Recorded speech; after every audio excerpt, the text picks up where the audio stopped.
Right. Hello and welcome to the Sustainability Leadership Series.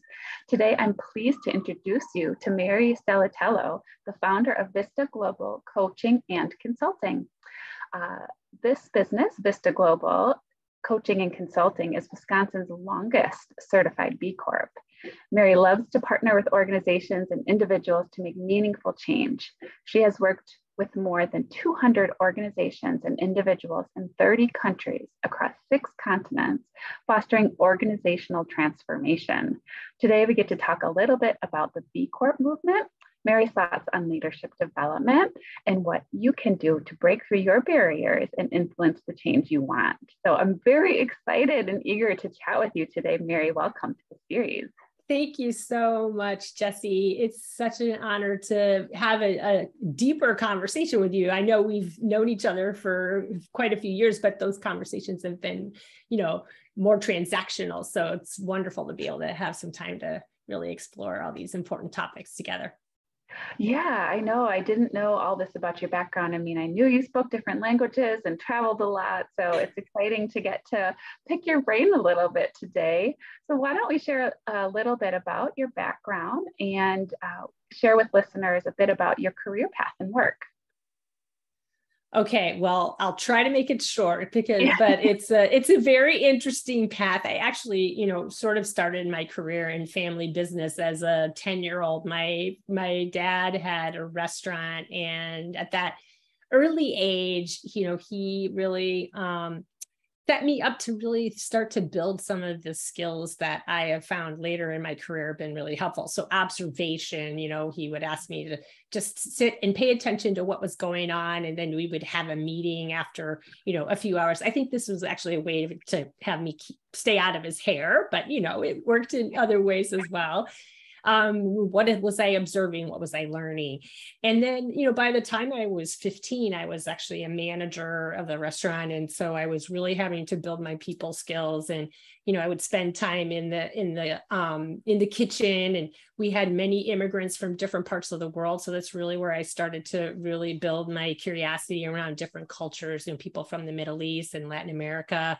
And, by the time I was 25, I had my first executive director position working in the nonprofit sector. And I spent about 10 or 15 years working in the children and youth services, and runaway homeless youth services, children in foster care. And I worked internationally for a foundation for about 5 years, focusing on youth development, and worked, globally in that capacity. And then my last executive director role was with with a youth exchange organization that brought young people into the United States for a high school exchange experience. And, after that, I made a transition to the consulting side for nonprofits and social impact organizations and and foundations. And I worked for a national consulting firm in San Francisco, focusing on actually nonprofit mergers and leadership development strategy.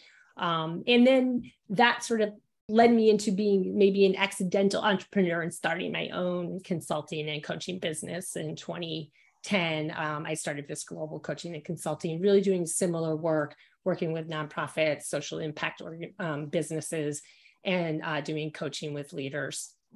And that's what I've been doing for the last, 12 years now. Yeah, what a treat to get to know you better. So I didn't know we had this in common, but we both have father entrepreneurs. My dad is also a business owner. So I grew up from a very young age working in the business. And we also hosted several great exchange students growing up. Yeah, from various countries. What a wonderful experience. Host families are the gem of our society, I will tell you, just from my experience in working in that world. Boy, you really do so much to bridge cultures and supporting young people. It's amazing. Yeah. So thank you for that service you've given. Thank you. And, as I, age and see myself as an adult, I think about those experiences and what my family took on, and realizing how unique and special that experience really was. We still have great relationships with the students that we took in at that time. And I mean, of course, that ebbs and flows and there's distance, but thanks to tools today. But anyway, I know that's not what we're here to talk about, but I'm still so excited to learn that about you. I had to that. So let's talk a little bit about the B Corp movement. Vista Global is one of Wisconsin's first certified B Corps. You are a co-founder of the B Local Wisconsin group. Can you share why you chose to certify as a B Corp and a bit about the history and growth of the movement? Sure. Yeah. So, I mentioned that I transitioned from the social sector and started working for a national consulting firm based in San Francisco. I was living out there at the time. And they were doing a research project in 2008 around the blurring of the sectors, meaning like the social sector or the nonprofit sector was starting to really lose the corner of the market on the do-good sector, like what was happening, just within business.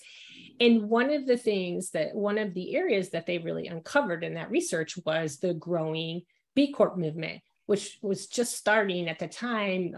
B Lab started as a nonprofit and the movement in 2006. So I knew about the B Corp movement because of that work I'd done with the firm, and that recognizing, this movement was really challenging businesses to shift towards a stakeholder-driven model. So when I and maybe just a little bit about B Lab, and then I'll say why. Why did I become a certified B Corp? B Lab, as I mentioned, was founded in 2006, really created standards of verified social and environmental performance, transparency, and accountability. And I think the verification piece is really what really sets B Corps apart. The B Impact Assessment certification legally requires businesses to consider their impact and their decisions on workers, customers, community, and the environment. So when I decided to start Vista Global, I wanted to have that visibility of that commitment to those aspects of my work. So as an entrepreneur, you are your business. And, when I founded Vista Global in 2010, I really wanted to align my personal values with the principles of my business. And I felt like there was no better way to have that visibility than to go through the certification process with the B Impact Assessment. So the certification is really an excellent way to show the world in a very transparent and verified way that you're committed to these practices, business practices across 5 different areas. And those areas are customers, governance, community, environment, and workers. So you have to do this assessment, and there's questions on all 5 of those areas.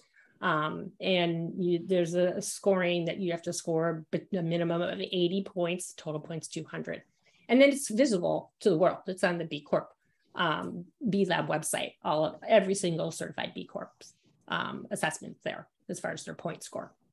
Wow, that's really great. I love that level of transparency, like you said, the verification, but also the attainability as a small business owner, right? Like we work with so many businesses of all sizes, and I think it's sometimes harder for a small business. You have to wear all of the hats.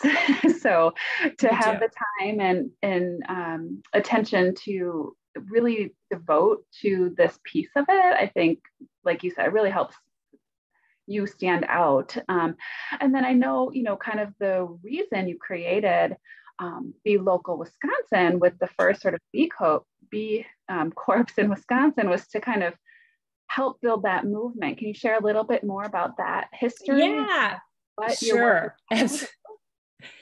Well, so, as I mentioned, Vista Global certified, and our first certification was in 2012.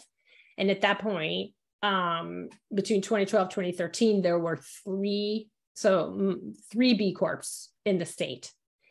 And, everybody kind of was doing their own thing. There wasn't a large B Local movement at that time. And what really was the motivation to launch the B Local Wisconsin was that Wisconsin passed benefit corporation legislation. And this is an area that people can get very confused about because kind of everybody shorthands B Corps, and it can mean either a benefit corporate legal structure, or it could mean a certified B Corp. So that's why saying my company is a certified B Corp is the distinction, is certified.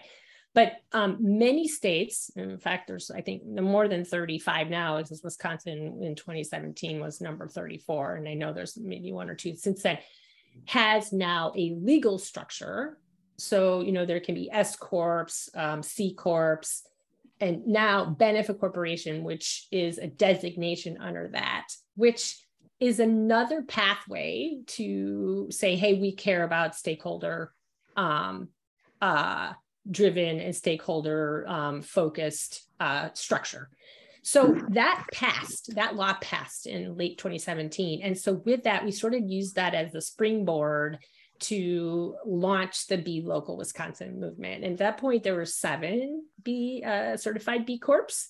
And we felt like an umbrella, hey, any benefit corporation or a certified B Corp, you can become, come to be part of this group, this movement in Wisconsin. And we're still that way right now, even though we now have 17 certified B Corps in the state. So there's been an exponential growth in the last, 5 years. We went from 6 to 17, which is pretty significant, even though 17 is not that many. Some states have hundreds. That we have a larger umbrella of really looking at any businesses that are really committed to the interdependency. There is a, what do I want to say, declaration of interdependency that the B Lab has put out. And so we sort of use that as a temperature taking for any business that's interested in being part of our movement here in Wisconsin, business as a force for good. Awesome. Yeah, I think we have 4 members of WSBC that are certified B Corps. Marketing, Lakefront Brewery, Riverwater Partners, and Artisan Dental. So at least 4. So some nice synergy there. One of them's on our board. So we really try to help promote what's happening in terms of, certified B Corp, the difference. I remember when I worked for Outpost Natural Foods, I think that's where we first met, actually, a B Corp event there. Just really trying to understand the level of rigor that goes into it. And so I really see, WSBC as complementary to that movement. And also, our Green Masters program, I think, is a really good on-ramp to a B Corp certification. Probably, really for any size or sector, because it really helps them to, I wanted to say design, but it's build in the processes, design the processes, systems for tracking that, you need in place for that level of rigor that the B Corp requires in terms of the verification process and all of that. Yeah.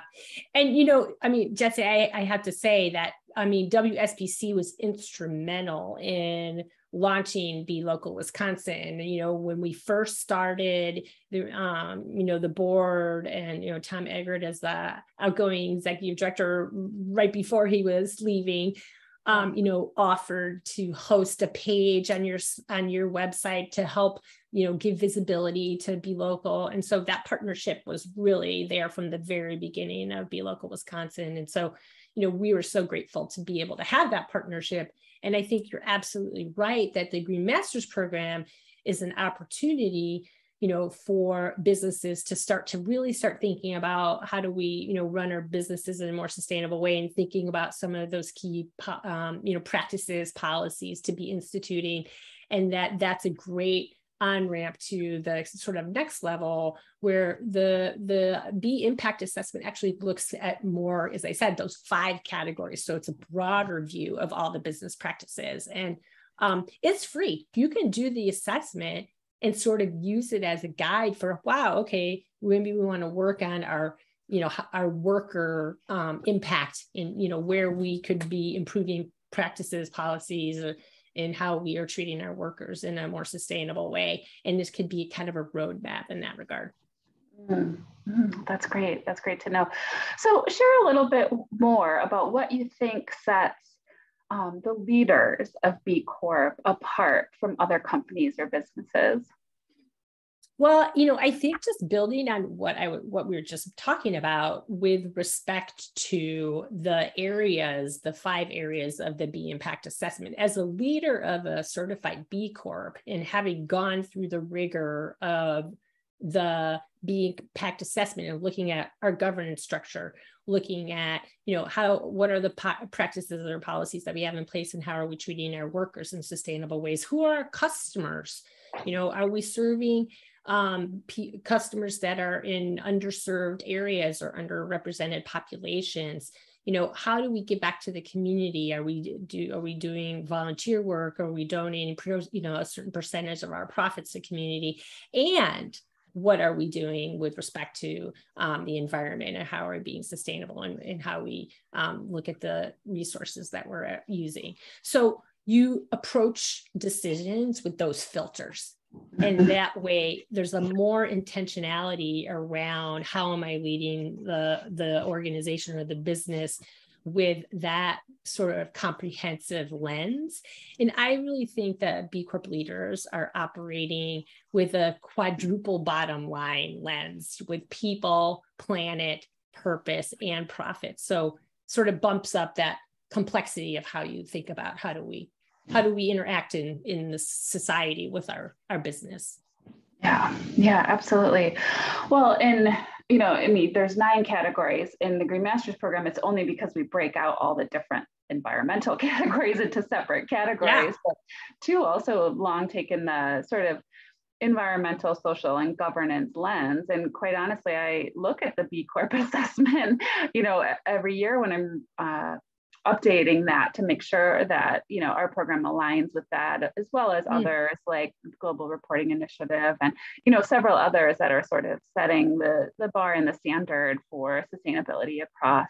But I definitely agree that the leadership for the B Corps is unique from several standpoints, but as you mentioned, bringing in that level of purpose and really weaving it into the fabric of the organization of like the purpose. I mean, that's the perfect word for it, right? It's just why you exist as an organization.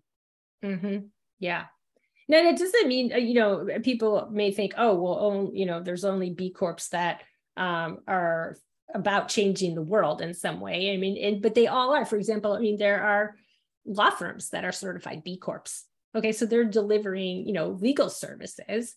And they're delivering, a broad array of legal services, not only, potentially services that are looking at, justice, climate justice, or other types of, disadvantaged populations. So, and there are, many companies that are committed to this declaration of, a durable, prosperous economy for all in their own space. Yeah, Mary, so I have a question from you. When I was looking at your website, you have a tagline, creating the world we want to live in. And I just resonated with that as sort of a vision person who really loves getting into crafting visions and honing that level. It spoke to me. So, and since this interview series is about leadership, right, I really believe that we have to take responsibility as leaders for our actions and what we want to create in the world. And I think that's the purpose that B Corps move from, right, as a group, essentially, right? The tagline is force for good in the world, right? So what qualities do you think are required for that kind of leadership? Thank you so much for asking. This is sort of one of my passion drivers of my work. And I've thought a lot about this over my career, and also thinking about how do you put this into practice and working with leaders. And, over the course of my career, I've had the opportunity to participate in leadership development programs. I was a member of an international fellowship when I was in 30, and that really opened my eyes to a lot of different skills about how do you create change, globally. And I've also had the opportunity to design and facilitate leadership programs for social change leaders, here in Wisconsin and other parts of the United States. And, what I would say that some of the essential skills and practices that I believe are transformational for leaders, which then has this ripple effect for leaders and teams and organizations and ultimately the world, are the following. And what listening is fundamental, building empathy, and having empathy. And I'll break down each of these and I'll give you my thoughts and then I'll explain each of them just a little bit more.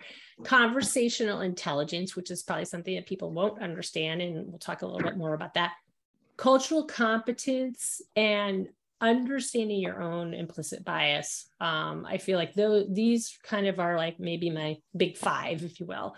So listening is fundamental skill for building trust. And I believe that any type of transformation happens because people come together and make change. And to do transformational work is very challenging. There has to be a high level of trust to do that kind of work. Empathy is another aspect of building trust. It's really standing under someone else's reality.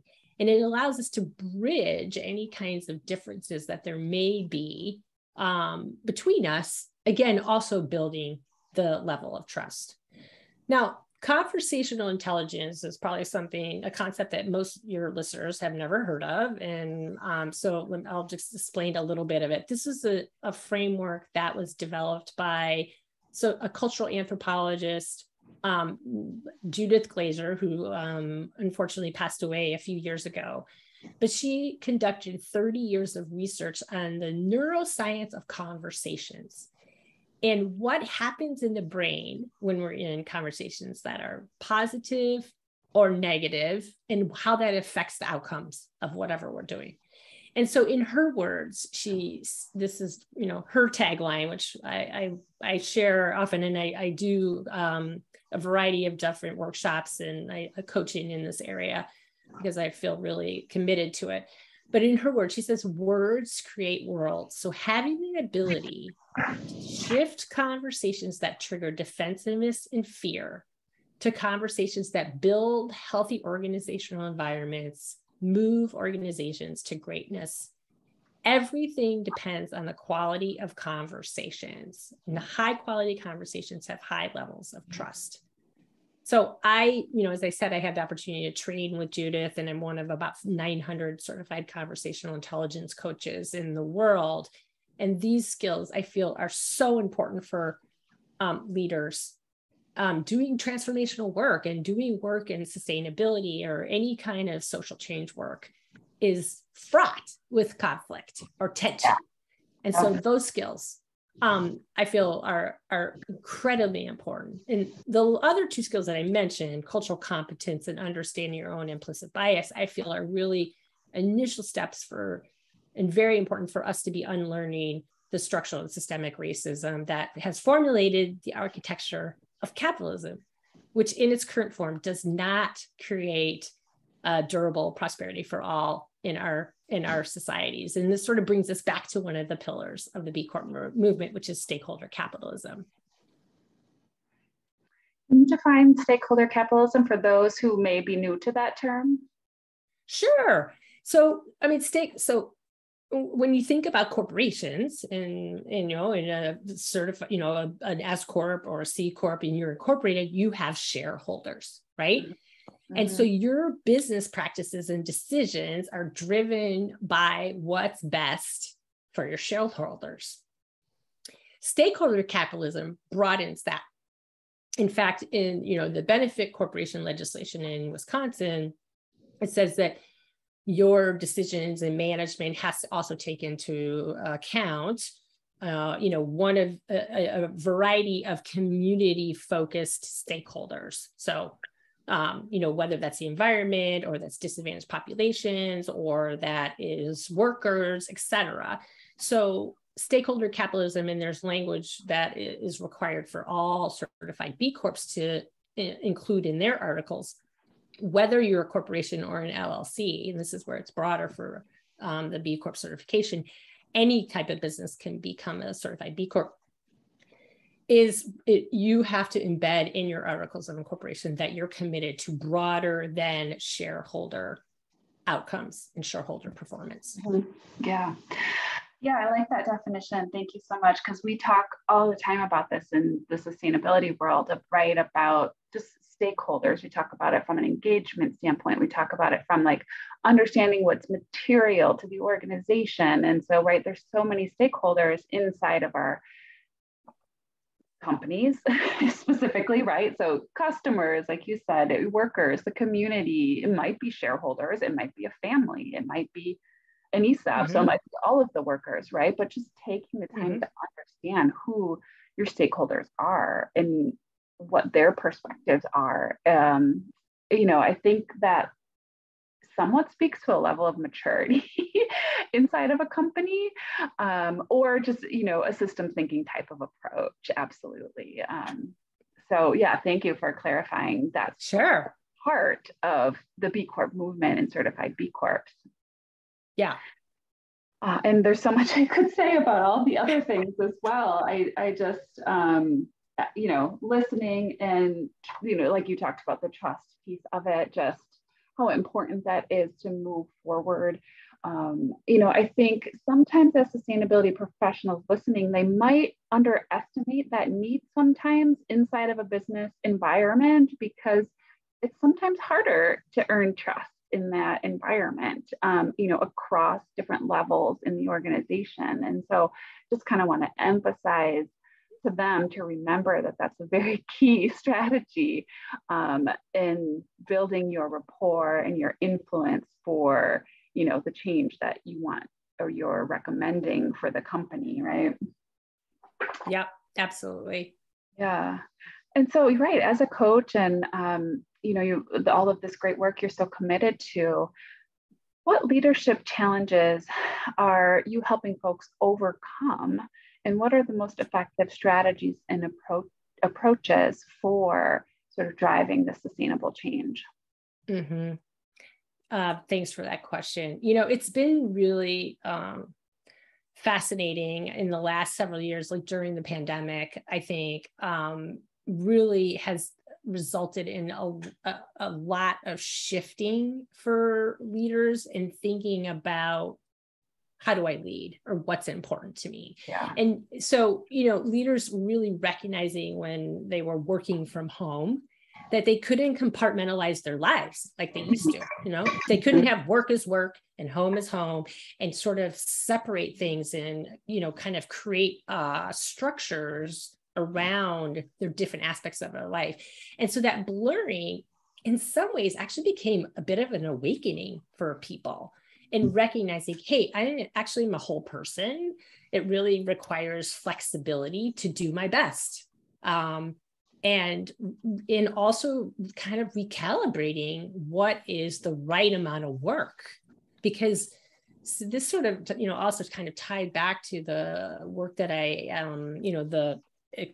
the learning that I got through the conversational intelligence work, because recognizing when your brain is overstressed with cortisol, and this is part of, Judith's work helps you explain that if you're in your primitive brain, which is where we are when we are very stressed, you cannot have quality conversations and you can't do quality work, because the prefrontal cortex was the front part of our brain, is where we have creativity, it's where we have empathy, it's where we have innovation, it's where we have strategy.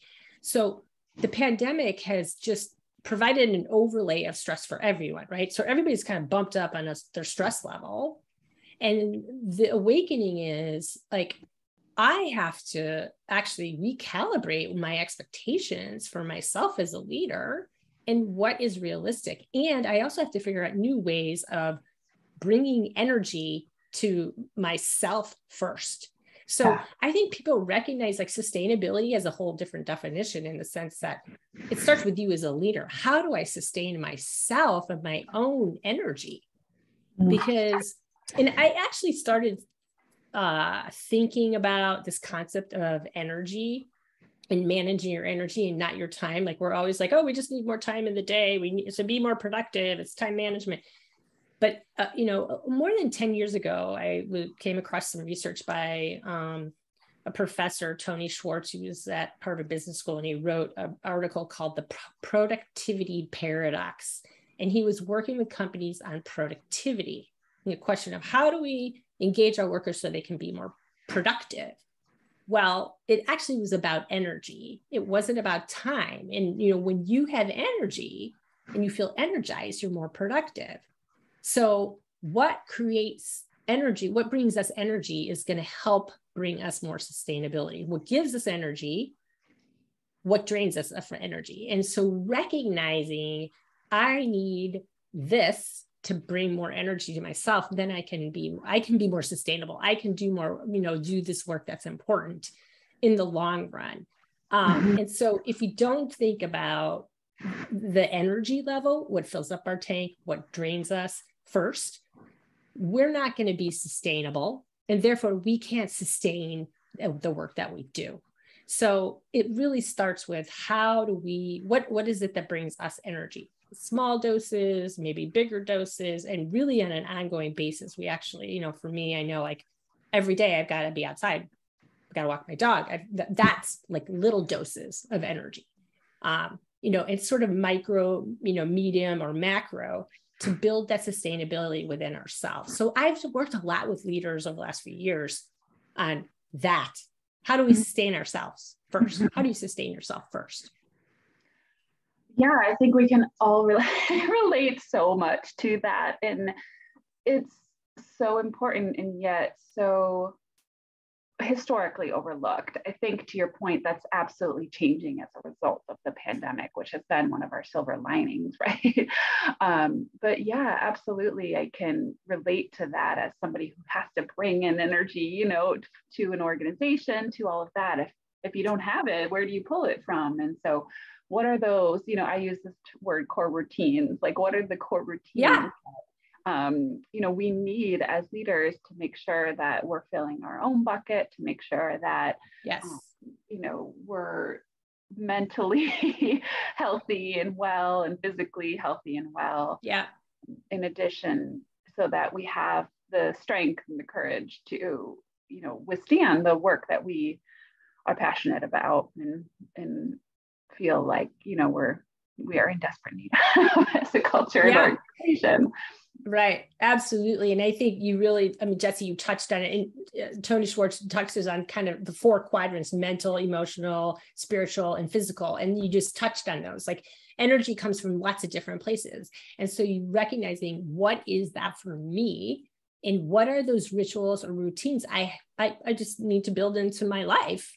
Yeah. And it's no compromises. Like this is part of who I am. Like I brush my teeth every night and, I put my phone in the kitchen, after, these are things that I do, right? Yeah. And I walk my dog every day, so it's those types of things that are not just negotiable. They're like essential. Yeah.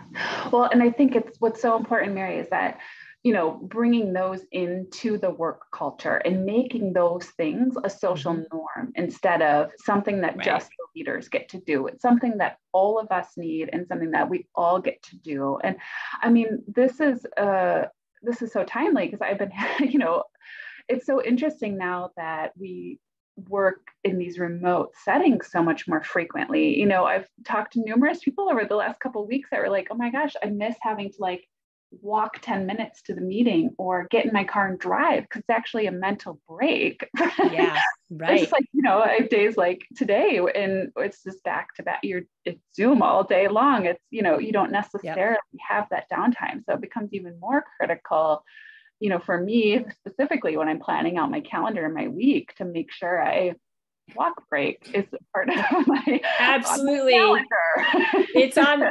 I have Zoom free zone from 12 to 1 every day. And I've had that for 3 years. But before I blacked it off was like walk my dog, but now it's like Zoom free zone. Like really, no, I'm just not taking any video calls during this time. Yeah. Perfect. Exactly. And we have to be okay with allowing that and building that as a culture. I know my husband in here, he was instrumental in his last employer in getting a meeting free day. He's just like, you know, he ran production. He's like, not only do I need to be with my people, like I needed time to disconnect, to think, to plan, to Right. strategize, all of that. And not only do I need that, we all need that. And if we're That's just right. like saying that we can get on each other's calendars whenever we want, like that doesn't set us up for success necessarily. Yeah, you might. And I think that argument of it's not just I need it, it's actually better for the overall organization. Like this is a strategy that is success driven, right? It's not just, well, this is nice to have. It's actually strategic. Yeah. Great distinction. Absolutely. Awesome. Well, this has been such a great conversation, Mary. It's been so nice to get to know you more. Maybe share your website and where people can find you. Yeah, for sure. So you can find a lot of information on some of the things that I touched on. My website is Vista Global CC, like coaching consulting.com. I'm also on LinkedIn, Facebook, Twitter, Instagram. I do have a podcast called Minutes with Mary, very short segments. I call them dog walking segments. And they talk, about like, I have a whole actually podcast mini series on conversational intelligence. So if people are interested in that, you could find there's a 6-part series on that, also on the B Corp movement and coaching. And then with respect to Be Local Wisconsin, we also have a website, which is belocalwisconsin.org.